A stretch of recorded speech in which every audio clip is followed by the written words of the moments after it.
Hello everyone, welcome to আমাদের যুগলবন্দি। এসে গেছে একটা নতুন ব্লগ নিয়ে।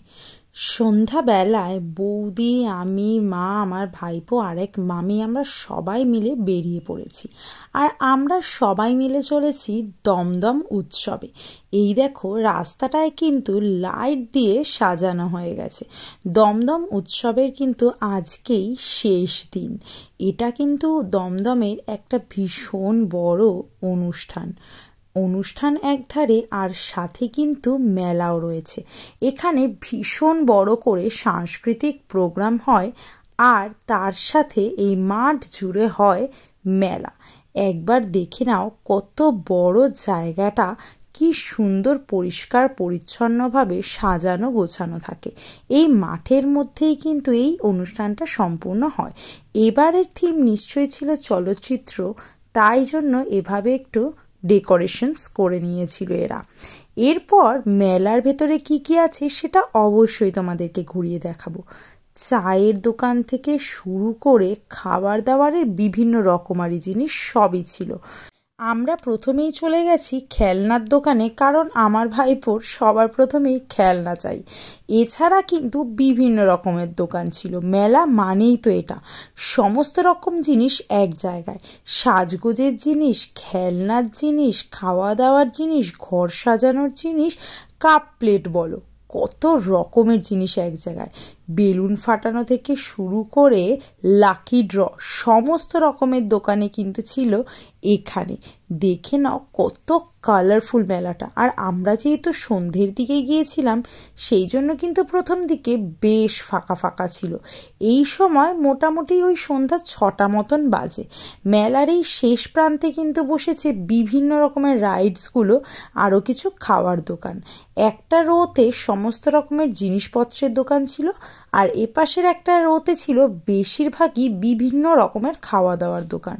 চিকেন পকোড়া থেকে শুরু করে এগ রোল, কাবাব, আইসক্রিম, মোমো, কত কিছু যে দোকান ছিল ঘুরে শেষ করা যাবে না। তবে এত কিছু তো আর খাওয়া যাবে না। আমরা কি জন্য চলেছি জানো? আমরা একটা উদ্দেশ্যে কিন্তু সামনের দিকে তখন এগিয়ে চলেছি। সেই জিনিসটা আগে আমরা নেব, তারপর আমরা যাব অন্যান্য দিকে। আসলে আমার বৌদি বলেছিল এই মেলায় নবদ্বীপের ক্ষীর দই পাওয়া যায়।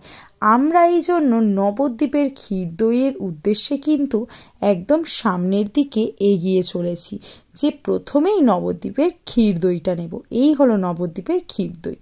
এছাড়া কিন্তু মেলায় পিঠের স্টল রয়েছে, বিভিন্ন রকমের আইসক্রিম তো আছে। শীতকাল হলে কি হবে, আইসক্রিম কিন্তু খাওয়াই যায় যে কোনো সময়, তাই না?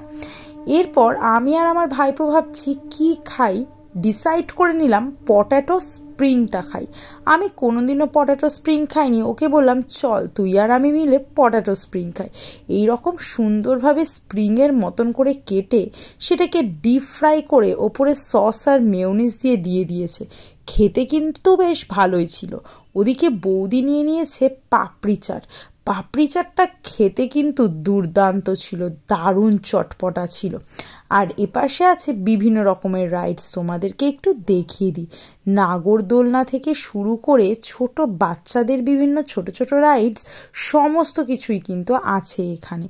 এছাড়া বাচ্চাদের ট্রাম্পোলিন থেকে শুরু করে আবার ছোট্ট ছোট্ট যে ডেকোরেশনসের গাছের দোকান, সমস্তই কিছু আছে মেলাতে।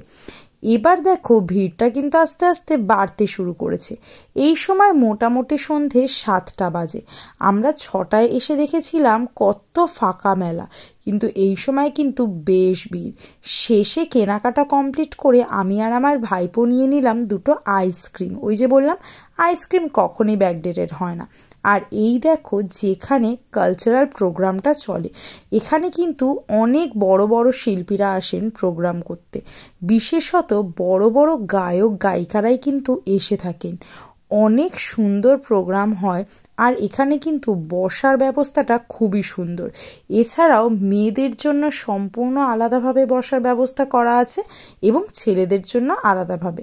মোটামুটি 8:30 নাগাদ আমাদের কেনাকাটা আর মেলা ঘোরা কমপ্লিট করে আমরা বেরিয়ে পড়লাম বাড়ির উদ্দেশ্যে। আর এই সময় কিন্তু বেশ ভিড় হয়ে গিয়েছিল। রাস্তার অবস্থাটা কি ছিল জানো? এই হচ্ছে রাস্তার অবস্থা। পুরো জ্যামে আটকানো। আমরা সবাই একটা টোটোতে নিয়ে তাতে করে বাড়ির পথে চলেছি। টোটোর কাকু কিন্তু ভীষণই ভালো ছিলেন। জ্যাম কাটিয়ে কাটিয়ে বেশ অলি গলি দিয়ে আমাদেরকে কিন্তু আমাদের গন্তব্যস্থলে তিনি পৌঁছে দিয়েছিলেন। আমি কিন্তু টোটোয় একদম সামনে বসার যাত্রী। সামনে বসে একদম ফ্রন্ট সিটের দৃশ্য উপভোগ করতে করতে বাড়ি পৌঁছে গেলাম। আর কি কি কিনেছি দেখো। প্রথমেই আছে দুটো ব্যাঙ্গেলস, এরপর একটা চুলের গার্ডার, আর এই কানের দুলটা আমাকে বৌদি কিনে দিয়েছে। এরপর আমার একটা শাড়ির সাথে পরবো বলে ম্যাচিং করে এই রকম রেড কালারের ব্যাঙ্গেলস কিনেছি।